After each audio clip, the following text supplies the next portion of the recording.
कक्षा 10वीं तथा 12वीं की बोर्ड परीक्षा में सम्मिलित हो चुके पूर्व विद्यार्थियों सुप्रभात। विद्यार्थियों, आपको इंतजार होगा आपके बोर्ड परीक्षा के परीक्षा फल का।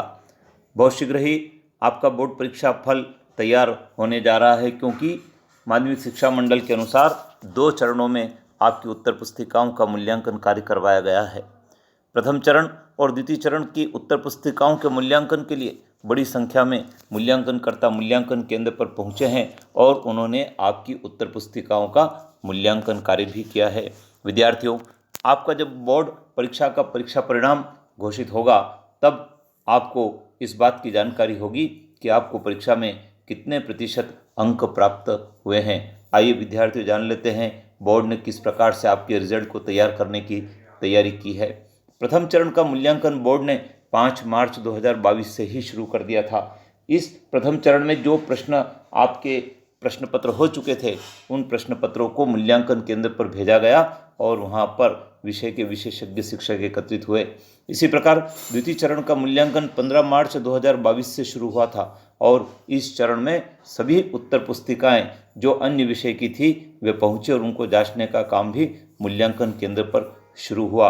विद्यार्थियों, इसके बीच में होली का पर्व भी आया और होली के पर्व के समापन के पश्चात नववर्ष का भी शुभारंभ हुआ और इन सब के बीच में आपकी उत्तर पुस्तिकाओं का मूल्यांकन भी हुआ है।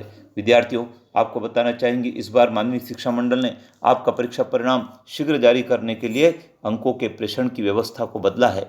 विगत वर्षों में ओएमआर शीट के माध्यम से आपके अंक भेजे जाते थे, लेकिन अब कंप्यूटर के माध्यम से, इंटरनेट के माध्यम से ऑनलाइन अंकों का प्रेषण किया जा रहा है और इस प्रक्रिया से बहुत जल्दी से अंकों का प्रेषण माध्यमिक शिक्षा मंडल को हो सका है।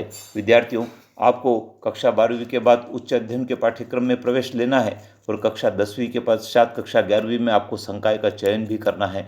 अभी आपके पास पर्याप्त समय है। जब तक बोर्ड परीक्षा परिणाम तैयार हो, तब तक आप उच्च अध्ययन के पाठ्यक्रम के जो संस्थान है उसके बारे में जानकारी एकत्रित कर लीजिए और उस संस्थान में जो पाठ्यक्रम चलते हैं वो कितनी अवधि के हैं, कितना उनका शुल्क लगता है, वहाँ पर कौन कौन सी फैकल्टीज़ है और उन पाठ्यक्रमों को पढ़ने के पश्चात विद्यार्थी कहाँ तक रोजगार की ओर अग्रसर हो चुके हैं, इन सब बातों की जानकारी को पाने का अभी आपके पास समय है। तो विद्यार्थियों, बेसब्री से इंतजार करें, अपने प्रवेश पत्र को संभाल कर रखें, क्योंकि बोर्ड परीक्षा परिणाम जब डिक्लेयर होगा तो आपको आपके प्रवेश पत्र की आवश्यकता होगी और साथ ही जो पंजीयन क्रमांक है उसकी भी आवश्यकता होगी। इन दोनों को यदि आप संभाल कर रखेंगे तो जैसे ही बोर्ड का परीक्षा परिणाम घोषित होगा आप देख पाएंगे। विद्यार्थियों, माध्यमिक शिक्षा मंडल द्वारा जब बोर्ड परीक्षा परिणाम घोषित किया जाता है तो कई दिन पहले इस बात की सूचना भी जारी कर दी जाती है कि किस दिनांक को कितनी बजे बोर्ड का परीक्षा परिणाम घोषित होगा। उस दिन मध्य प्रदेश के शिक्षा मंत्री और बोर्ड के अध्यक्ष और सचिव इस पूरे परीक्षा परिणाम को घोषित करने का काम भी करते हैं। कई सारे विद्यार्थी प्रदेश की मेरिट में आते हैं, कई सारे विद्यार्थी जिले की मेरिट में आते हैं और पूरे प्रदेश में इस बोर्ड परीक्षा परिणाम को देखने के लिए लाखों विद्यार्थी आतुर रहते हैं। आप भी प्रतीक्षा करें, आपकी प्रतीक्षा के अनुरूप ही बोर्ड का परीक्षा परिणाम आने वाला है। जय हिंद।